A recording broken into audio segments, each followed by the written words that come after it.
খবর 24 সাথে আপনাকে স্বাগত। নতুন নতুন খবর জানার জন্য আমাদের চ্যানেলে চোখ রাখুন। খবর 24 সাথে আপনাদের স্বাগত। হ্যাঁ দর্শক, সারা ভারতবর্ষ জুড়ে আতশবাজির রোশনাই, এ এক বিরাটের কাহিনী।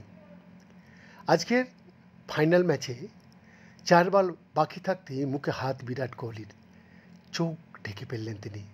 বোঝা যাচ্ছিল চোখের কোনা দিয়ে গড়িয়ে পড়ছে জল।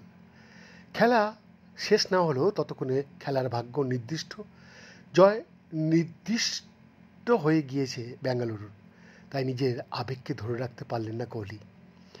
ক্যারিয়ারের সব ট্রফি পেয়েছেন, আইপিএল বাকি ছিল, অবশেষে সেটা হলো। 18তম বছরে আইপিএল জিতলেন কোহলি, স্বপ্ন পূরণ হলো তার।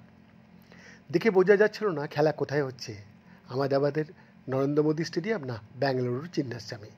গোটা স্টেডিয়াম লালে লাল। দুই ফাইনালিস্ট বেঙ্গালুরু ও পাঞ্জাবের জার্সিতে লালেরই আধিক্য ছিল বেশি, কিন্তু থাকলেও গ্যালারিতে টেক্কা দিলেন বেঙ্গালুরুর সমর্থকরা। 191 রান তাড়া করতে নেবে পাঞ্জাবের প্রতিটা উইকেট পড়ার সঙ্গে সঙ্গে ডেসিবেল আরও বাড়ল। 90,000-এরও বেশি দর্শক ছিল আজকের এই ম্যাচে। শেষ দিকে আরসিবি কোহলি চিৎকারে কান পাতা যাচ্ছিল না। সেই সমর্থন কাজে লাগলো বেঙ্গালুরুর।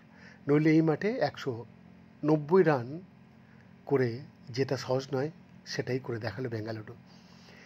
এবার যে আইপিএলের নতুন চ্যাম্পিয়ন পেতে চলেছে তা রবিবারে ঠিক হয়ে গিয়েছিল। প্রশ্ন ছিল কে জিতবে, শেষে পাঞ্জাব না কোহলি।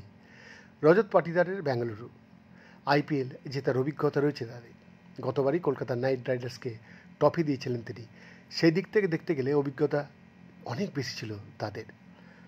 কিন্তু একা অধিনায়ক কী করবেন, চ্যাম্পিয়ন হতে গেলে সকলকে ভালো খেলতে হয়, যেটা করে দেখালো বেঙ্গালুরু। একটা দল হিসেবে চ্যাম্পিয়ন হলো তারা।